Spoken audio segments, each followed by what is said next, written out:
ผู้เป็นญาติพี่น้องอธิษฐานจิตเอาเพื่อเป็นอุดมคุณในวันนี้คณะสงฆ์มาสู่มนต์คาถาเพื่อกำจัดโรคข้าพยาธิเคราะห์เข็ดเวรหายเพื่อเสริมดวงเสริมบารมีให้แก่ผู้อยู่ยังมีชีวิตอยู่นี้ปล่อยเฮาตามตลาดจงตั้งใจอธิษฐานจิตเอาเด้อนะโม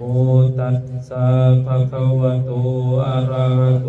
สัมมาสัมพุทธัสสะตัสสะภะคะวะโตอะระหะโต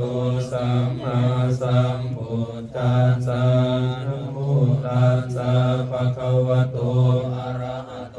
สัมมาสัมพุทธัสสะนะโมตัสสะภะคะวะโตอะระหะโตสัมมาสัมพุทธัสสะยันตุนิมิตังอาวะมังคลัญจโยจามะนะโพสกุณัสสะสะโตภะปะคะโพตุสุปินังอากันตังพุทธานุภาเวนะเวนะสัมมิตุยันตุนิมิตังอาวะมังคลัญจโยจามะนะโพสกุณัสสะสะโตภะปะคะโพตุสุปินังอากันตังธัมมานุภาเวนะเวนะสัมมิตุยันตุนิมิตังอาวะมังคลัญจโยจามะนะโพสกุณัสสะสะโตภะปะคะโพตุสุปินังอากันตังสังฆานุภาเวนะเวนะสัมมิตุ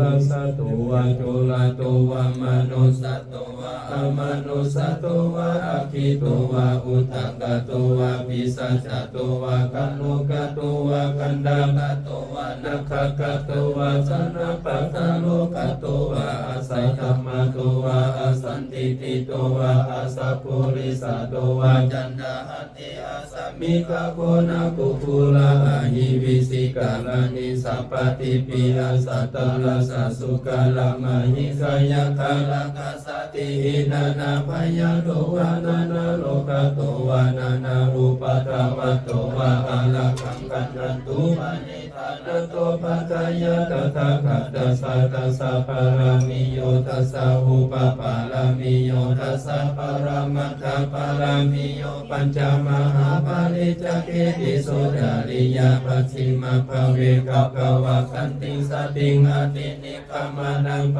ทานาจาริยังโพธิปัลลังเกมาลาวิสายังสัพพยุตายานาปฏิเวทังนาวโลกุตารธัมเมติสัพเพติเมพุทธาปุณเนอวสเสตวาเวสาลิยติสุภาคลันตะเลสุติยามาลติงปาริตังกาลุโตอายัสสมาอานันตเตโลวิยากาลุญาคิตังอุปทาปิตวะโพธิสัตตสหเสสุจักกวาเลสุเสวตายสนัมปฏิคานันติยัจจเวสาลิยังปุเรโลกามนุสัตตุภิกขาสัมพุตันติวิธัมพยังกิปมันดาลทัพเปสิปาริตัมตัมปนัมมหิภาวุเทวามนุสัจจมังคลานิยจินตายุงอากังคัมมานังโสตานังโพหิมังคลามุตตมังอาเสวนาจะภาลานังปันดิตานัจจะเสวนามุสัจจะกุสลิยานังเอตัมมังค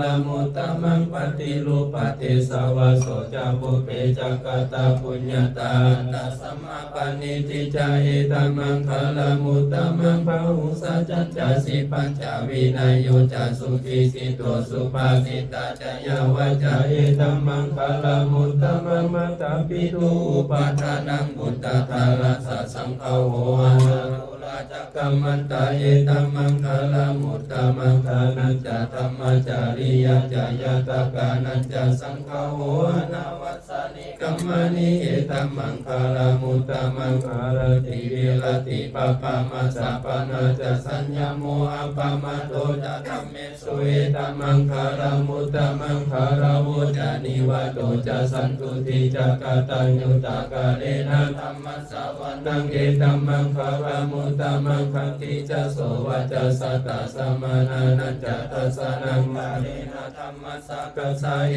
ตัมมังคลามุตตมังดาโพ จาปมัจจาริยจาหาริยสัจจานาทัสสะนังนิปานาสัสสิกิริยจาเอตัมมังคาลามุตตมังพุทธัสสะโลกธัมเมหิจิตตังยัสสนากัมปติอาโศกังวิลาสังเขมังเอตัมมังคาลามุตตมังเอตติสานิกัตตวานัสสัพพะธรรมปาราสิตาสัพพะทาสุติฆาสันติตันเตสัมมังคาลามุตตมัตติ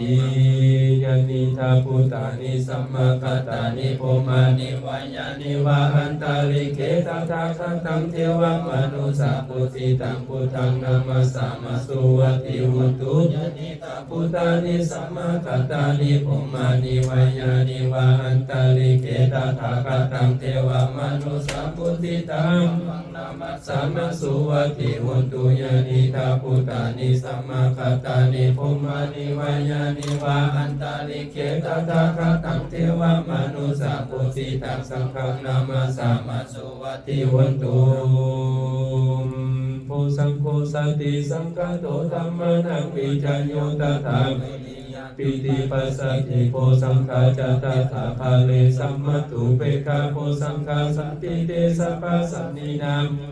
สัมมาตาคาตาภาวิตาภาวุลิกาตาสวัตติอาภิญญาณิกานายาจโพธิญาณ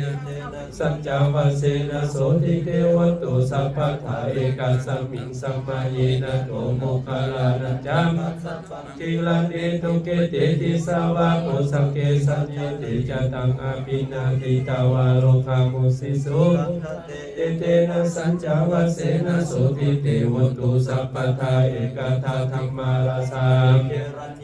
ปิปิริโตจุตตะเตลิงาตัญญิวะปนาเปตวานาสาทลังสัมโพธิตวาจาปัฏฐาธัมมาพุทธาสิทานะโสเอเตนะสัจจาวเสนะโสติเตวตุสัพพะทาเตจาปัฏฐานเตนัญญังเปมเหสินัมมะกากิเลสาวะปัตตานุปติธัมมะตังสัจจาวเสนะโสติเตวตุสัพพะทา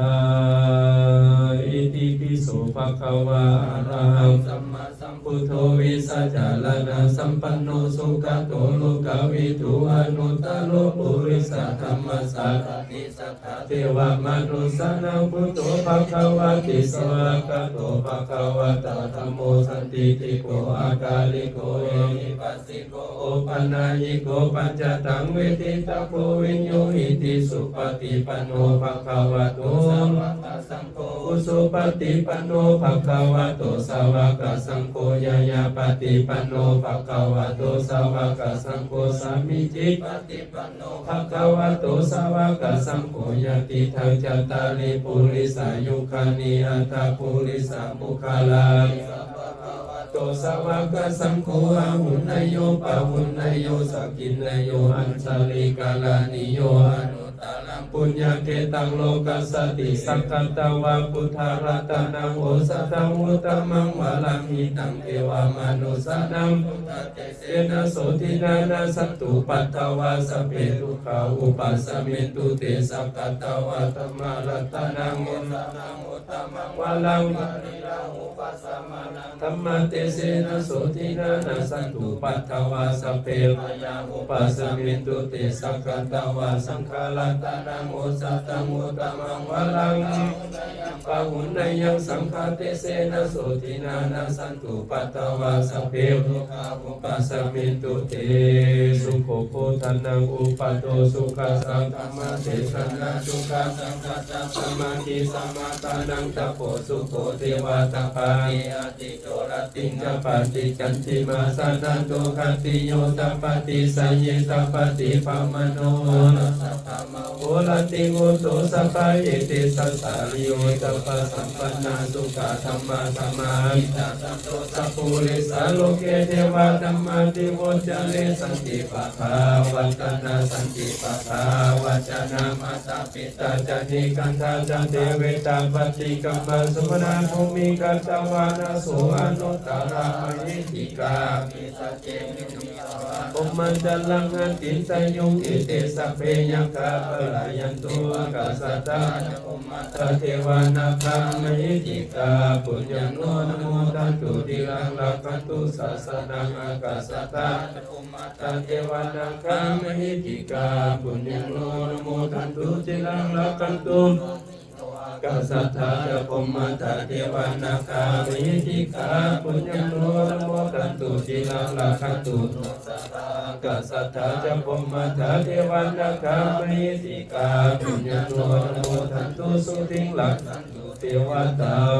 สัพพะพุทธานุภาเวนะสัพพะธัมมานุภาเวนะสัพพะสังฆานุภาเวนะพุทธรัตนังธัมมารัตนังสังฆรัตนังทินังรัตนานังอนุภาเวนะจตุลสิทธิสหัสสะธัมมคันธานุภาเวนะปิตกัตตยานุภาเวนะสินาสาวกานุภาเวนะสัพเพเตโลกาสัพเพเตพยาสัพเพเตอันตรายาสัพเพเตอุปัฏฐวะสัพเพเตตุนิมิตาสัพเพเตอวมังคาราวินัสสันตุอายุวัฏโกมนาวัฏโกสิริวัฏโกยัสสวัฏโกภาลวัฏโกวนาวัฏโกสุขวัฏโกโหตุสัพพทาสุขโลกาภยเวรัสโสกาสันตุจุปัตตวะอเนกาอันตรายาภิวินาสันตุจเตสัสสะสยสิทธิทานังลาภันโสติภาคายะสุขังภาลังสิริอายุจาวันโนจาโภคังวุติจายะสวา